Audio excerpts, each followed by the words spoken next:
vous permettra comme ça de ne pas avoir de doute si jamais je n'ai pas bien fait la présentation. Donc je disais qu'on allait se pencher sur un sujet éminemment grave. On en a déjà beaucoup parlé pendant cette journée et demie.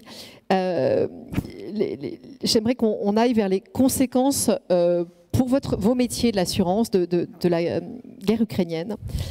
Et je tiens à préciser tout de suite, avant même de vous présenter les experts que vous connaissez pour la plupart, j'imagine, la guerre est encore en cours. Il y a des sujets sur lesquels ils ne pourront pas nous répondre, où leurs réponses ne seront évidemment ni nominatives, ni voilà. Il y a des enjeux non seulement de bateaux, mais aussi humains. Donc voilà. Pardon pour cette précaution oratoire. Avant de vous présenter donc nos experts, à mes côtés Frédéric Bécard, vous êtes président du comité risque de guerre de France Assureurs et vous êtes chez AXA XL. Oui, tout à fait. Bonjour à tous. À vos côtés, Frédéric Denef, bonjour. Vous êtes directeur général du Garex. Bonjour. Pascal Dubois, le maître des horloges adjoint et le directeur général du Sésame. Sophie Moisan, vous êtes directrice juridique et affaires institutionnelles de la Réunion aérienne. Oui, bonjour. Vous serez, comme on l'a vu à d'autres tables rondes, notre spécialiste aviation aérien. François-Xavier Piedfort, vous êtes chez Helvetia, président du comité cargo de France Assureurs. Oui. Bonjour. Bonjour. Alors, le constat, on l'a tous en tête, je pense. Le 24 février dernier, beaucoup ont été surpris. La présentation qu'on a eue hier soir revenait un peu sur ces moments, mais j'aimerais qu'on voit de façon opérationnelle ce qui s'est passé pour vous. Donc je vous propose un petit retour en arrière, 3 mois en arrière, et qu'on décortique les différentes phases de cette crise. Frédéric Denef, vous avez accepté de vous prêter à l'exercice avec d'ailleurs quelques slides. Ça devrait marcher. Voilà, donc en matière d'assurance maritime et en matière de géopolitique, on n'échappe pas aux cartes et on n'échappe pas donc à une représentation iconographique qui facilite la compréhension du propos. Donc ici, on a l'Ukraine. C'est un pays de 600 000 km² environ, avec 3 000 km de façade maritime, dont à peu près 1000 répartis donc, du côté de la mer d'Azov et à peu près 2000 répartis du côté de la mer Noire. C'est un pays qui est traversé par des sillons ferroviaires et par un réseau fluvial assez important qui, d'une manière ou d'une autre, finit toujours sur la mer Noire ou sur la mer d'Azov. Plusieurs ports ici que l'on peut identifier, Mariupol, évidemment, Kherson, Mykolaïv, Odessa, et puis 2 ports qui sont sur le Danube, Ismaël et Reni, qui ont pris toute leur importance ces dernières semaines. Donc à partir du 25 février 2022, les ports sont fermés, un certain nombre de navires sont détruits, et les forces en présence dispersent des mines à proximité des accès portuaires. Donc cet impact direct pour la façade maritime ukrainienne, eh bien aujourd'hui on la mesure d'une façon de plus en plus précise. Hier le commandant Briand parlait de la mer d'Azov comme étant désormais un lac russe. J'ai bien aimé son expression et je la revendique pour vous décrire la situation actuelle. Les forces russes ont avancé sur l'est du pays, ont complètement maîtrisé l'accès à la mer d'Azov et sont dans une situation extrêmement menaçante vis-à-vis des autres ports commerciaux qui sont dans l'ouest du pays. Donc aujourd'hui, l'Ukraine a perdu l'accès à la mer d'Azov. Les exportations ukrainiennes sont extrêmement réduites, tout du moins par les infrastructures portuaires. Et le peu de commerce que l'on peut trouver sur la mer d'Azov est 100% russe. Je vous rappelle que la semaine dernière, un premier bateau est parti donc, de Mariupol, chargé, si je me souviens bien, d'acier pour Rostov-sur-le-Don, de l'autre côté de la mer d'Azov. Et c'était un rappel symbolique du fait que les Russes contrôlent complètement la situation et sont prêts à apporter leur concours au commerce régional. Mais de fait, la mer d'Azov est totalement sous le contrôle des Russes. Donc les conséquences pratiques, je dirais, auxquelles on peut essayer ici de s'attacher, c'est de savoir quelles sont les pertes potentielles subies par les différents les différents acteurs du domaine maritime et du domaine de l'import-export. On sait qu'on a une centaine de navires qui sont bloqués dans les différents ports dont la circulation, aujourd'hui où la circulation donc est complètement stoppée. Une centaine de navires, une valeur estimée à peu près 1 milliard de dollars. Les marchandises qui sont sur ces navires ou qui sont dans les entrepôts donc de ces différents ports qui sont toujours bloqués, à peu près 2 milliards de dollars. Et puis les marchandises qui sont dans les entrepôts à l'intérieur des terres. Et on sait qu'on a beaucoup de produits agricoles qui sont stockés, on a beaucoup de produits chimiques, on a beaucoup de produits pétroliers qui sont stockés. Eh bien, c'est à peu près 4 milliards de dollars. Alors les assureurs concernés, ça va être les assureurs risque de guerre pour les corps de navires qui sont aussi sur le volet P&I. On a malheureusement à déplorer des dommages sur certains navires. On a aussi des navires qui ont été détruits et coulés à l'occasion d'opérations militaires. Et puis on a ces navires qui vont être bloqués pendant une période assez longue et qui peuvent être de ce fait contractuellement considérés comme des constructive total loss, des pertes réputées totales en bon français. Donc ça c'est pour le volet corps. Le volet P&I, ça va être évidemment tout ce qui se passe au niveau des équipages. Il a fallu faire des opérations commando, si je puis dire, organisées par les armateurs pour essayer de sauver les équipages et leur permettre d'être rapatriés. Et ça c'est très engageant en termes de responsabilité, d'une part, et c'est très coûteux aussi. Et ça, c'est le volet P&I qui va devoir sans doute faire face à cela. Il y aura des dommages sur un certain nombre de marchandises qui pourront aussi donner lieu à des réclamations. Du côté des assureurs facultés, bien sûr, les marchandises qui sont endommagées du fait du conflit se termineront sans aucun doute sur le bureau sur les bureaux des assureurs RG. Peut-être que certaines d'entre elles, du simple fait de l'écoulement du temps, vont être classées en perte totale. Il y a des produits agricoles qui supportent assez mal un stockage prolongé dans des conditions non maîtrisées. Donc il faut aussi s'attendre à ce que ça donne lieu à des réclamations. Et puis on a toujours l'avarie commune qui a été déclarée sur 1 ou 2 navires qui ont été attaqués en cours de transport et qui, là encore, donneront lieu sans aucun doute à des interventions des assureurs facultés.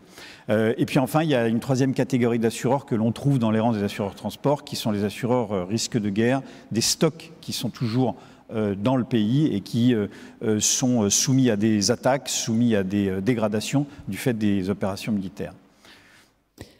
Les risques à venir, eh bien, ils sont assez simples à résumer.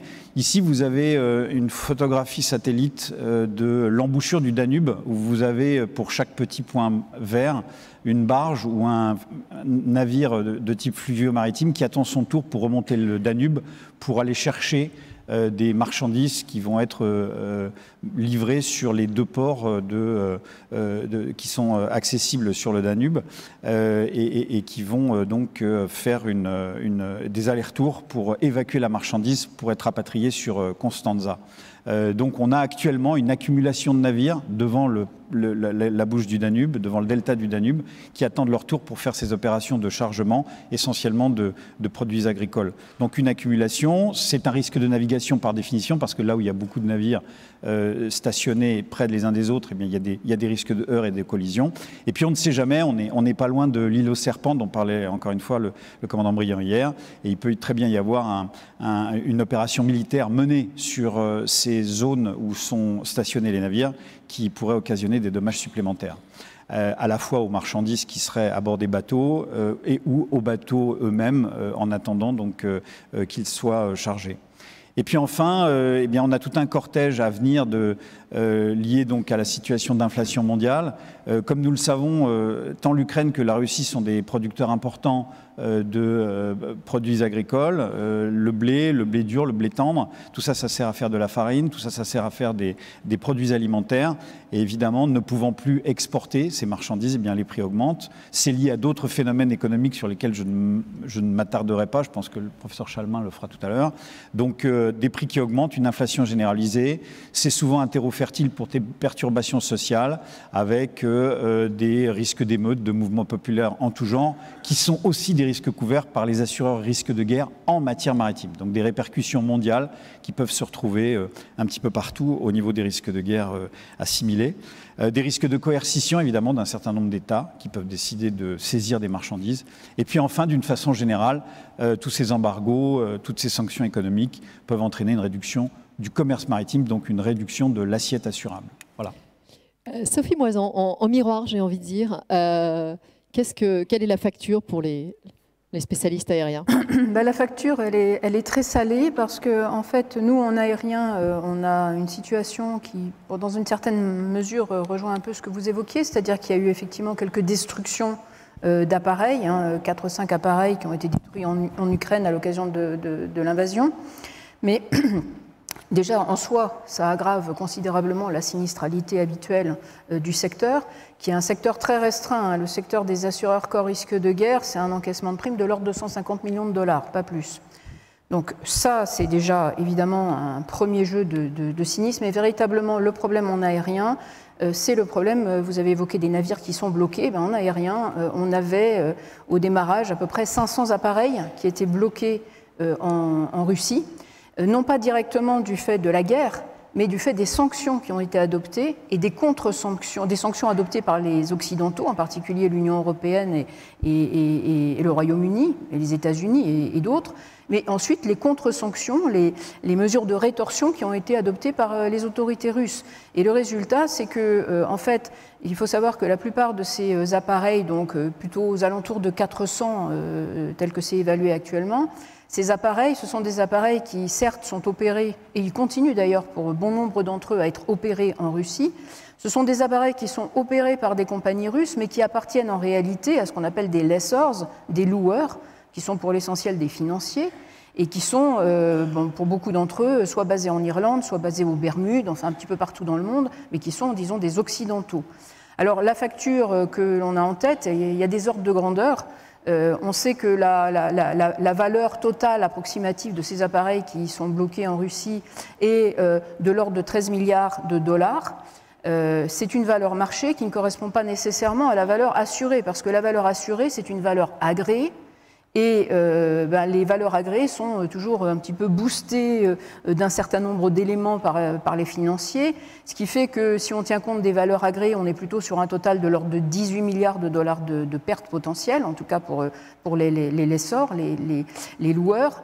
Mais sachant que, encore risque de guerre, il y a des plafonds annuels, ce qu'on appelle des aggregates annuels dans le secteur aéronautique. Et donc, peut-être que la facture peut être ramenée néanmoins à 13 milliards de dollars. Ça, c'est si on est en perte totale. Or, rien n'est moins évident que le fait qu'il y ait une véritable perte totale de ces appareils. Donc, les fourchettes vont, disons, grosso modo, entre 6 milliards et donc 18 milliards de dollars. Comme vous voyez, c'est un sinistre considérable pour le secteur, vraiment considérable. C'est supérieur au sinistre du World Trade Center, des attentats du 11 septembre. Donc oui, le marché aéronautique est quand même bien secoué par cette affaire. François-Xavier Piedfort, vous avez fait vos calculs ou c'est trop tôt? Écoutez, c'est un peu compliqué de faire des calculs parce que ce qui ressort de la situation actuelle, c'est l'absence quasi totale d'informations sur la sinistralité. Frédéric parlait de 2 milliards, mais c'est une estimation. Et lors du dernier comité marchandises transportées, on a fait le tour de table et c'est vrai que c'est très compliqué. Alors, à l'exception de certains traders en commodities, où on a identifié la sinistralité potentielle, à l'exception aussi de certains frais de réexpédition, puisque la marchandise a été détournée, je dirais c'est un flou quasi total. C'est-à-dire qu'au début, on pouvait le comprendre. Maintenant, presque 4 mois après le début du conflit, c'est une situation vraiment inédite. Et ce qui complique la chose, c'est qu'on a beaucoup de demandes en interne, au niveau de la CPR, au niveau de nos réassureurs, et concrètement, on peut faire des estimations en sollicitant les courtiers, les clients, mais concrètement, on n'a pas de chiffres même approximatifs, ce qui pour nous est une situation vraiment inédite. Ce qui est sûr, c'est que le meilleur n'est pas à venir. Puisqu'avec le temps qui passe, Frédéric parlait de la qualité des marchandises, On peut aussi évoquer le fait que les marchandises soient indisponibles, ce qui veut dire qu'au bout d'un certain temps, les clients pourront pourront invoquer le délaissement, qui laisserait la marchandise entre les mains des assureurs moyennant paiement du sinistre. Et ça, c'est une crainte qui va surgir vraiment très bientôt, puisqu'on est au bout de la période. Frédéric Bécard, votre point de vue? Alors mon point de vue, à la différence peut-être de l'aviation, où effectivement c'est intéressant de voir qu'il y a eu un effet ricochet du conflit ukrainien sur la Russie qui a dû créer donc ce risque d'intensité, et on parle de milliards en termes de valeur. Nous, on est sur un profil de risque qui est un petit peu différent quand on se concentre sur l'Ukraine, puisqu'effectivement, paradoxalement, ça va toucher les grands exportateurs de grains, qui vont être un profil de risque particulier pour les assureurs transport. Donc, comme le disait François-Xavier, il est difficilement mesurable pour le moment, mais ce que l'on peut prédire, c'est qu'effectivement, via notamment l'application de clauses, clause blocking and trapping, donc les droits à l'abandon, à déprivation de la marchandise, ça va générer forcément des déclarations à venir. Alors après, en termes de quantification, on sait que ça va être assez important.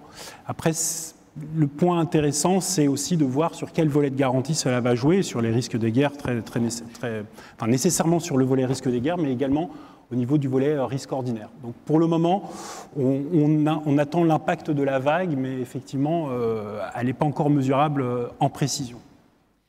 Alors, j'imagine que c'est un peu tôt aussi, mais je voudrais qu'on aille sur les questions que ça pose, les choses qui peut-être vont devoir être modifiées, remises en cause dans vos contrats, dans vos relations.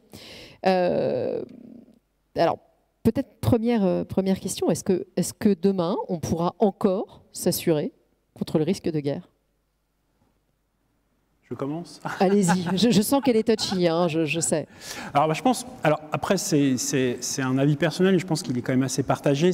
Les principes directeurs de l'assurance transport, ils vont rester les mêmes. On est face à une situation de crise qu'on a déjà connue. En revanche, je pense que François-Xavier l'expliquera, il va falloir qu'on revienne à plus de rigorisme sur les aspects notamment de volet de souscription de risque de guerre, sur la tarification. Alors, je sais que ce n'est pas forcément un terme qui plaît beaucoup à nos clients ou à nos courtiers, mais nécessairement, les loss ratios qui vont être générés par l'événement vont nous poser question sur la location des capitaux, les limites et également le volet pricing qui sera, je pense, aussi déterminant dans le contexte de sinistres que l'on va connaître. François-Xavier Piedfort, on vous a tendu la perche. Non, je dirais il y a eu une petite dérive, c'est-à-dire que au début de ma carrière, il y avait un volet RO, un volet RG et un taux différencié. Maintenant, on a tendance, pour les zones simples, à avoir un taux RO-RG, donc global, je veux dire sans possibilité de distinguer ce qui est de la garantie RG de la garantie RO. Et ça, c'est une dérive qu'on assume, on a accepté ces conditions-là, donc on ne va pas rejeter la faute sur qui que ce soit. Par contre, je pense que maintenant, au regard de ce sinistre qui est quand même relativement inédit. Je disais, ça fait 30 ans que je fais de l'assurance. On a eu des sinistres risques de guerre, mais qui concernaient très peu les marchandises transportées, parce que c'était des zones qui n'étaient pas exportatrices ou productrices de marchandises. Et donc, pour les assureurs transport, ça nous passait un petit peu au-dessus de la tête. Mais là, clairement, on est dans le dur. Donc, il va falloir revoir, alors, non pas les garanties, mais plutôt le système de tarification. Je pense que le système de garantie est bon. On parlait du marché français. Je pense qu'on a un vrai plus, c'est d'avoir une garantie étendue. Ce qui n'est pas le cas sur d'autres marchés. Donc je pense qu'il faut qu'on garde cette spécificité. Par contre, il faut que le juste prix soit payé pour cette garantie étendue. Pascal Dubois, la donne a changé ? Alors oui, moi j'interviens vraiment, enfin quand je dis moi, le Cesam intervient derrière les assureurs en soutien. Le service que le comité peut apporter à l'ensemble du marché. Et effectivement, la crise ukrainienne a eu plusieurs vertus. Passez-moi cette expression malheureuse, j'allais dire, pour la situation que l'on connaît. Mais il y a quand même eu plusieurs vertus, à savoir que, pour refaire un petit historique, en 2018, la CCR s'est retirée, vous le savez, des risques exceptionnels. Et en fait, le marché français connaît une situation particulière avec une garantie qu'on appelle la garantie bout en bout. Tous autant que vous êtes, vous la connaissez. Et outre l'aspect de cette garantie, la CCR délivrait des ratings pays, outre des conditions et des conditions de garantie et tarifaires, mais délivrait un rating pays. 2018, retrait de la CCR, reprise finalement, après discussion sur le marché, par le Sésame. Pourquoi? Parce qu'il a été pensé par l'ensemble des acteurs qu'il était pertinent que le marché français garde un rating propre. Alors, pourquoi un rating propre? Il aurait été tout à fait facile de prendre un rating anglais, un rating suisse, un rating allemand. C'est que nous avons considéré qu'un certain nombre de pays étaient appréciés, notamment par le marché anglais, de manière très différente de l'appréciation, on va dire, des Français. Notamment quand on regarde les pays d'Afrique centrale ou d'Afrique de l'Ouest, dans les ratings anglais, ces pays, à notre sens, sont appréciés de manière moins juste que celle que l'on estime, nous, sur le marché français. Et quand on dit rating, ça veut dire après possibilité, conditions de garantie, possibilité évidemment de s'assurer à certains tarifs, et donc en fait d'exclure ou en tout cas de minimiser la possibilité d'assurer un certain nombre de trafics tout à fait, j'allais dire, traditionnels des assureurs maritimes et transports français. Donc reprise en fait par le Sésame en 2018 et reprise d'un rating assez proche de celui de la CCR. Alors on en vient en fait à la crise ukrainienne et on se rend compte de plusieurs choses.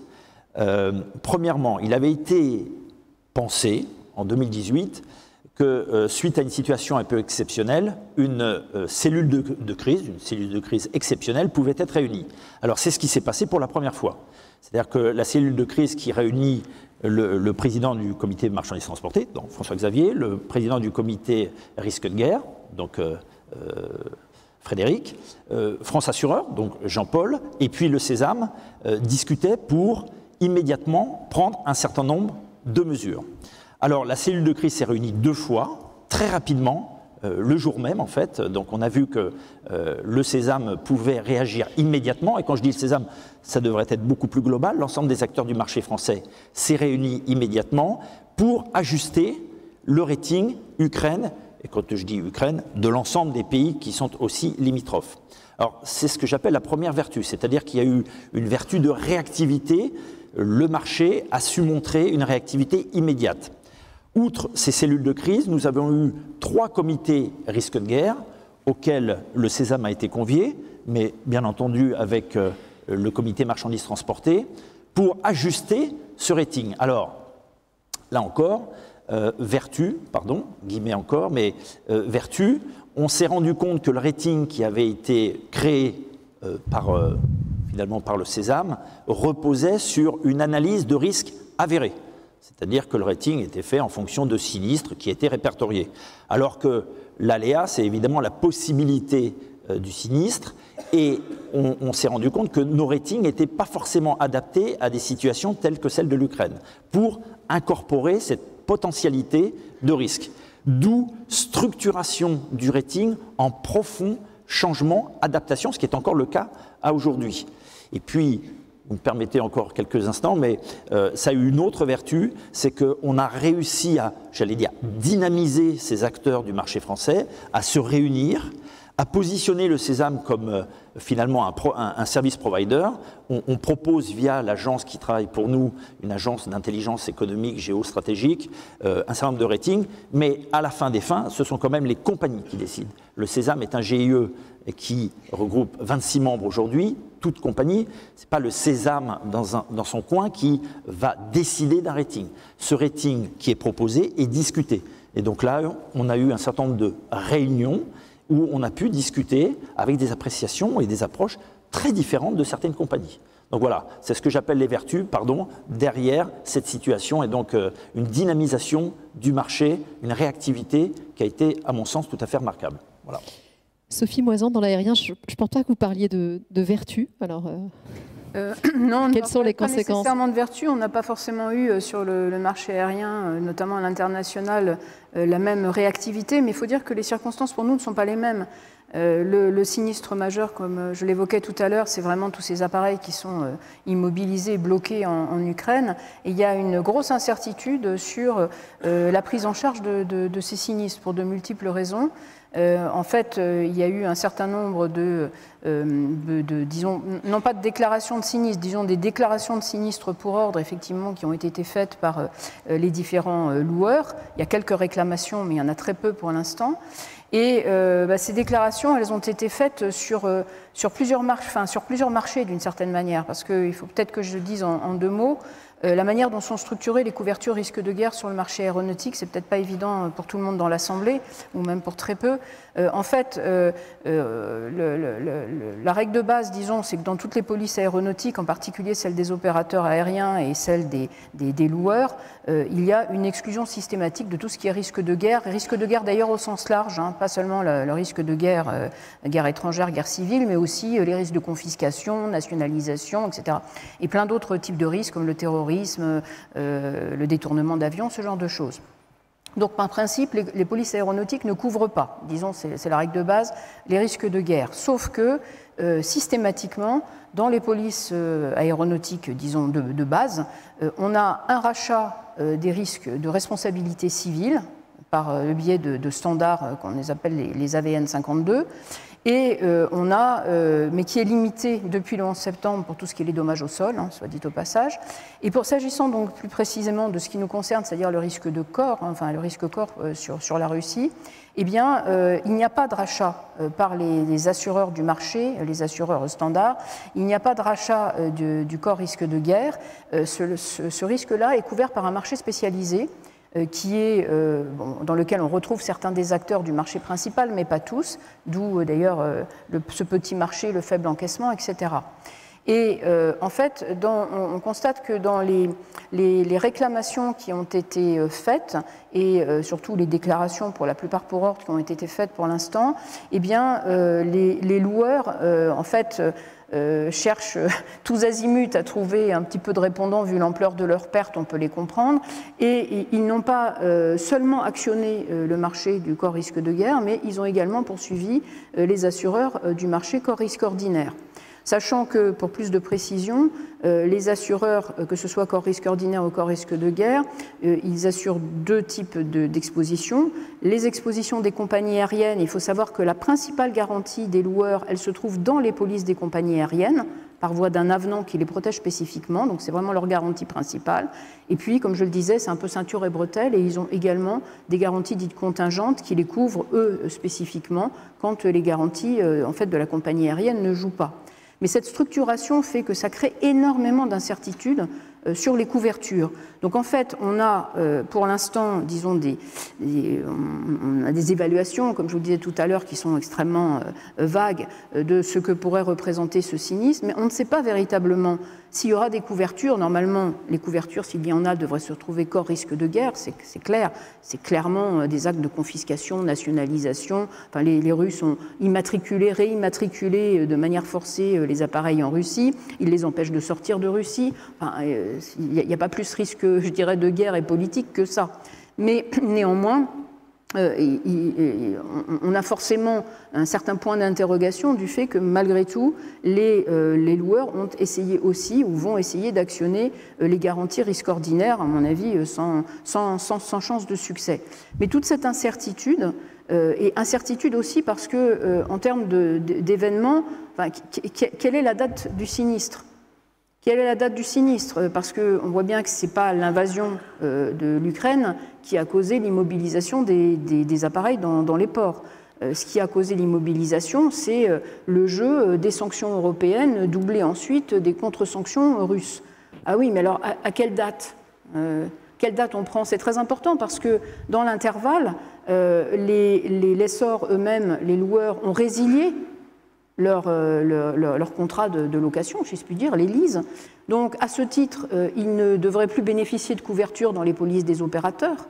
Donc, la date du sinistre, elle est cruciale. Est-ce qu'elle est survenue avant que les loueurs résilient leur contrat ou pas? Et puis, nous, assureurs aéronautiques, on a fait l'objet, on a été j'allais dire des targets en anglais, on a été spécialement visés par des sanctions. C'est-à-dire que dans le domaine aéronautique, il y a plein de sanctions qui ont été adoptées au niveau notamment de l'Union européenne pour interdire typiquement aux avions russes de voler en Union européenne, aux avions européens d'aller voler en Russie, d'exporter des matériels aéronautiques en Russie, de financer des exportations de biens sur la Russie, mais également d'assurer des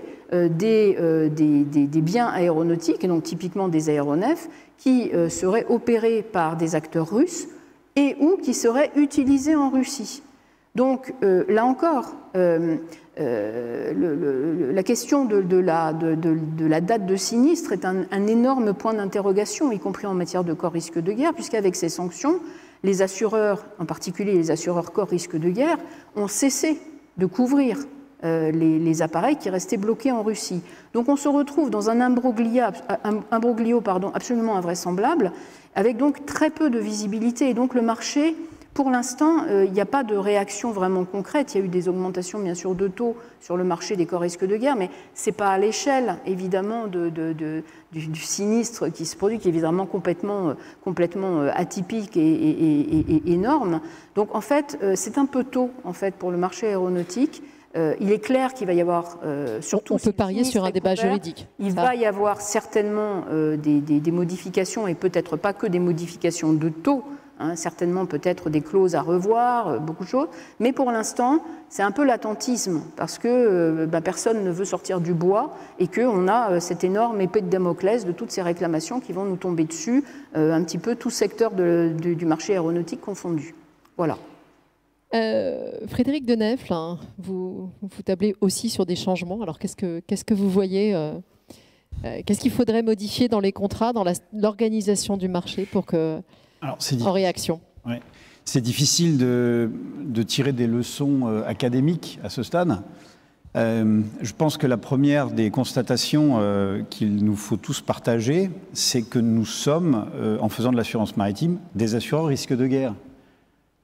Et on n'est pas tant que ça sur le marché à faire de l'assurance risque de guerre. Si on déroule les garanties qui couvrent du risque de guerre en tant que tel, on va trouver des risques d'aviation, on va trouver le risque politique au sens large, mais là on sait exactement où on met les pieds, on va trouver du risque de crédit aussi.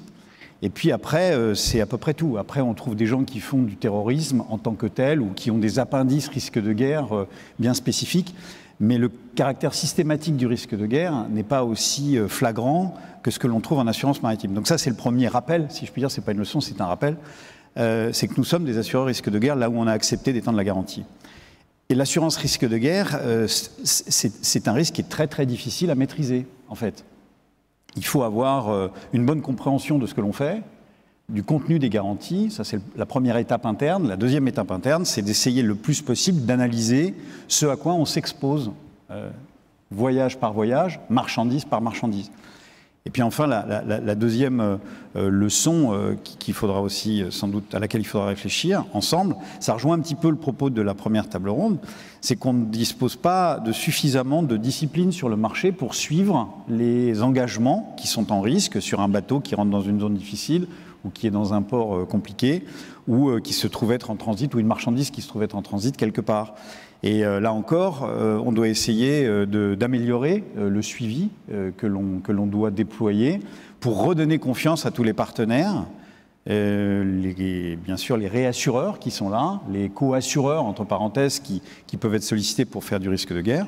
On doit réussir à démontrer que même vis-à-vis du risque de guerre, on maîtrise mieux nos expositions et on maîtrise mieux le suivi des risques en cours. Voilà, c'est là-dessus plutôt que j'appellerais la profession à réfléchir. François-Xavier ou Frédéric, la co-assurance, ça va changer?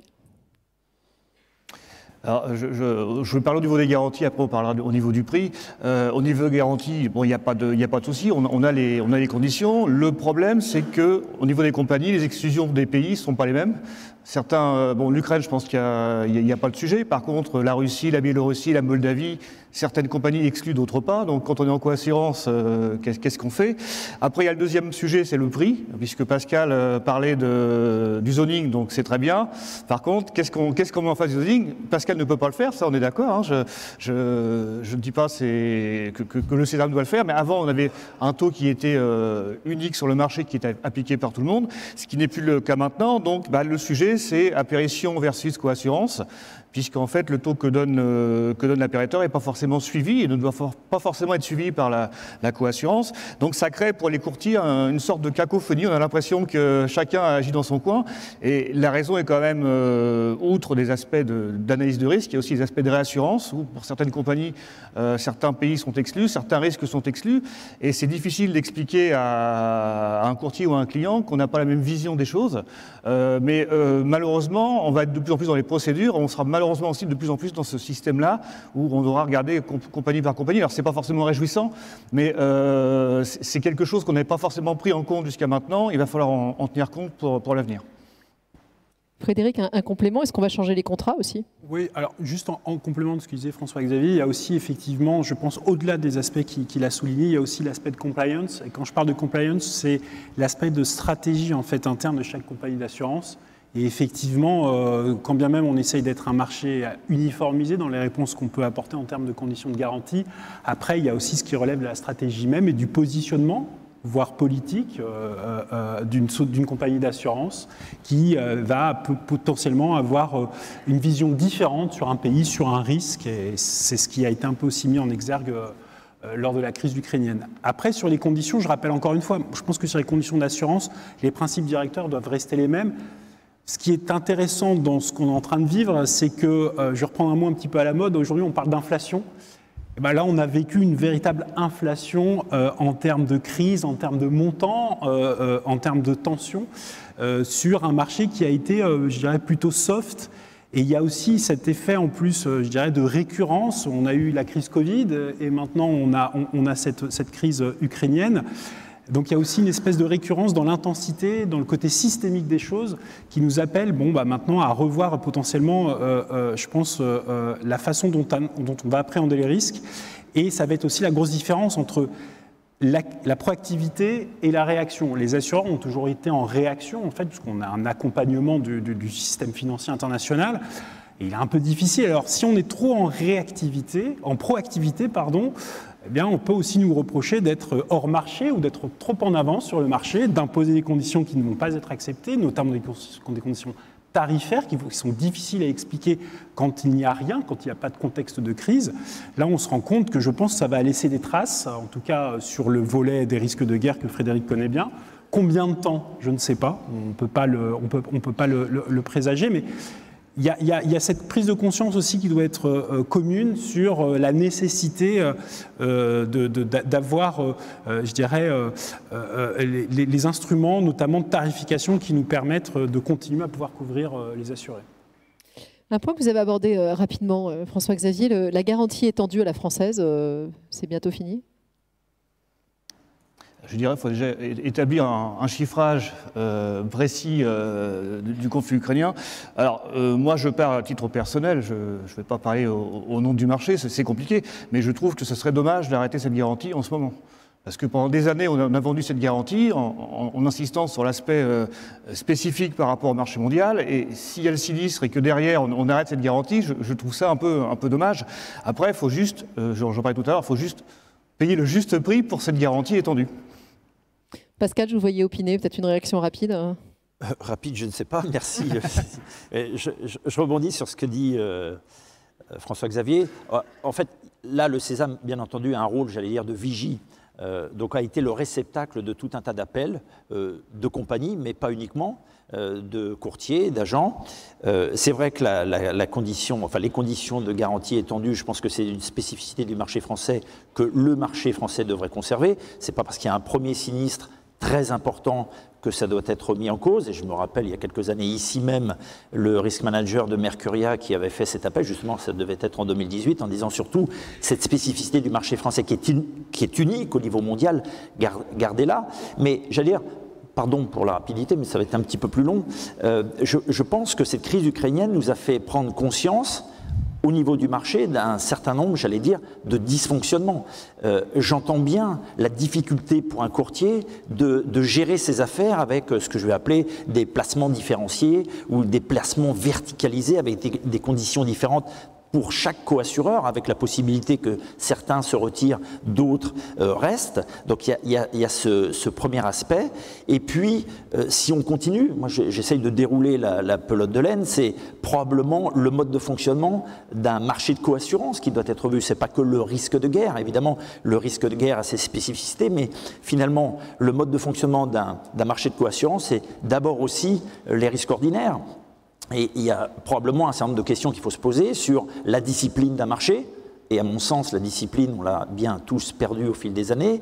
Et puis, sur des choses extrêmement concrètes, sur des clauses d'apparition qui n'existent quasiment plus, hormis peut-être quelques courtiers. Je pense que le marché aurait intérêt, il y a des réflexions qui sont menées, à reprendre une réflexion globale. Et c'est vrai que cette crise ukrainienne, de nouveau, a permis ces échanges qui, à mon sens, vont déboucher ou devraient déboucher sur une amélioration de la fluidité du placement et du traitement des affaires de manière globale. Pardon pour la durée. Non, et on retrouve votre caractère résolument optimiste, je soutiens. En revanche, on arrive au terme de nos échanges de cette table ronde. Je voudrais vous demander quel est le message vraiment important que vous voulez faire passer au marché. Si on doit résumer votre message fort, qu'est-ce que vous diriez, Frédéric Beccard, par exemple? Alors, je vais un peu me répéter, mais je dirais que ce qu'on a vécu en termes de géopolitique, la géopolitique, c'est un peu comme la tectonique des plaques, c'est un mouvement perpétuel. Nous, on est l'instrument financier du commerce international. Donc, on est là pour apporter ce support. Encore une fois, je pense que le message fort, c'est qu'il faut être prompt à accepter une certaine anticipation des risques de la part des assureurs, qui sont quand même des spécialistes en la matière, en tout cas sur les volets transport, et rester dans cette technicité que Pascal soulignait, pour qu'on puisse continuer toujours à rester un accompagnateur majeur du commerce international, tout en ayant, nous, effectivement, nos contraintes financières de profitabilité. Donc, voilà, on passe de crise en crise, toujours avec une réaction un petit peu trop longue, et il y a une espèce de mouvement de balancier que je pense effectivement les courtiers, les clients n'apprécient guère, mais il faut, je pense, essayer de l'anticiper, et Frédéric le disait, il faut accepter aussi que ces risques sont importants et il faut les provisionner de manière adéquate. Frédéric Denelf, votre message fort. Alors, je réfléchissais vraiment pour ne pas redire ce que vient d'essayer de nous résumer Frédéric. Moi, d'une formule un peu choc, je souhaiterais juste attirer l'attention de tous ceux que ça intéresse sur le fait que la guerre a la peau dure. Elle est actuellement devant nos yeux. Tous les jours, en ouvrant les journaux ou en écoutant un média quelconque, on a des informations sur celles qui se déroulent en Ukraine. Il y en a des tas d'autres qui se déroulent ailleurs. Et puis, le conflit en Ukraine, donc l'Ukraine a 4 frontières avec des pays européens, hein, donc c'est presque au cœur de l'Europe, peut rayonner ailleurs. Le détroit, entre parenthèses, de Danzig, on a la Moldavie, on a un certain nombre de places qui peuvent à leur tour sombrer. Et donc, tous les opérateurs du commerce mondial doivent garder ça dans leur analyse de risque. Et puis, ils doivent aussi considérer que la guerre a la peau dure, et elle est multiforme aujourd'hui. Il y a des tas de gens qui réfléchissent sur l'évolution de la guerre. Et la guerre prendra des formes de plus en plus difficiles, de plus en plus délicates, de plus en plus économiques. Et ça tournera vraiment à des blocus, peut-être demain numériques, qui interdiront l'acheminement sûr des marchandises. Pascal. Je vais juste me répéter là très, très rapidement. Ce genre de crise très importante doit permettre au marché de travailler. Un certain nombre de tables rondes l'ont spécifié, beaucoup plus de manière cohérente et ensemble. Et c'est très exactement ce qu'on est en train de voir. Donc très bonne tendance, malheureusement, sur une situation, épouvantable. Sophie Moisin. Moi, je dirais que vu l'ampleur du sinistre, et bien que ce sinistre relève clairement du corps risque de guerre, il est probable qu'il y aura nécessité de changements et des impacts, y compris sur le reste du marché aéronautique. Mais je voudrais aussi rebondir sur cette guerre un peu multiforme pour dire que, bien sûr que la guerre, ce n'est plus seulement la guerre telle qu'on la connaissait de façon classique. Il y a les aspects cyber qui sont évidemment des aspects aussi extrêmement importants.